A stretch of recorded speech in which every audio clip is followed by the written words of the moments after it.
আপনি যখন আমাকে ডিভোর্সে দিবেন তাহলে আমাকে বিয়ে করছেন কেন? আমার সৎ মায়ের থেকে জীবন বাঁচানো, ওর সাথে সংসার করার জন্য। আর তাছাড়া তোর মতো ছোট লোকদের না 2-4 টাকা দান করা যায়, তোদের সাথে সংসার করা যায়। আপনার জীবন বাঁচানোর জন্য আমার জীবন নষ্ট করলেন কেন? তোর মতো সবজি আলার আবার কিসের জীবন রে?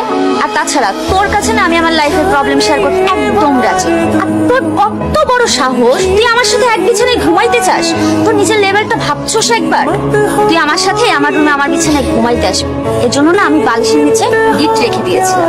দ্বিতীয়বার আমার রুমে ঢোকার আগে না তোর এই যে মাথায় ব্যথা পাচ্ছিস, এটা যেন তোর মাথায় আসে আগে। আমার রুম থেকে বের হ, আর তোর গা থেকে না সবজির ঘ্রাণ বের হইতেছে, আমার না জাস্ট সাফোকেটেড লাগতেছে। যাও আমার রুম থেকে বের হও। এই মাইটারে দেখছস কোথাও পালা যেতে? আমার তো 7 দিন ধরে জ্বর ছিল, আমি তো দোকানই বন্ধ ছিল 7 দিন ধরে। আমি কিছু দেখিনি, আমি কিছু জানি না। সত্যি কইতাছস?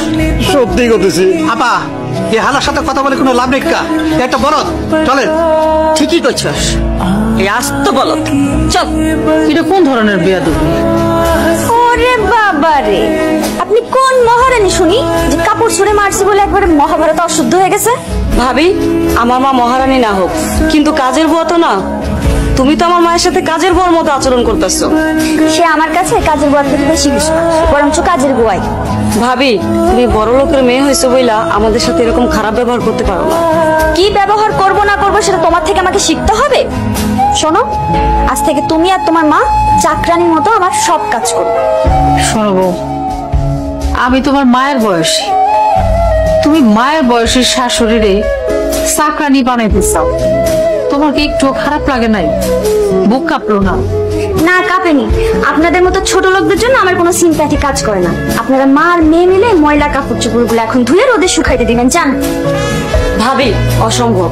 তুমি এবারের বউ, তুমি আমাদের সেবা যত্ন করবা, তা না করে তুমি উল্টা দিনের পর দিন আমাদের সাথে অত্যাচার করে চলছো।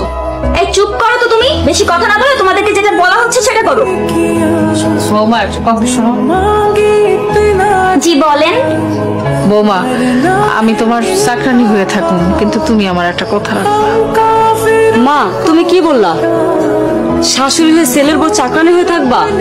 হ, আমি বোর কথা মতো চাকরানি হয়ে থাকবো, আমার কোনো কষ্ট হইব না, খারাপ লাগবে না। আমি চাকরানি হই, যা খুশি হই, তারপরও যদি আমার সন্তানটা ভালো থাকে, সুখে থাকে, তার জন্য আমি সবকিছু করতে পারি, প্রয়োজন হলে জীবনও দিতে পারি। এত ভনিতা করার দরকার নেই, কি বলতে চান সেটা বলেন। বৌমা, আমার ছেলেটারে তুমি ডিভোর্স দিও না। বিশ্বাস করো, আমার ছেলেটা তার জীবনের চাইতে তোমারে বেশি ভালোবাসে।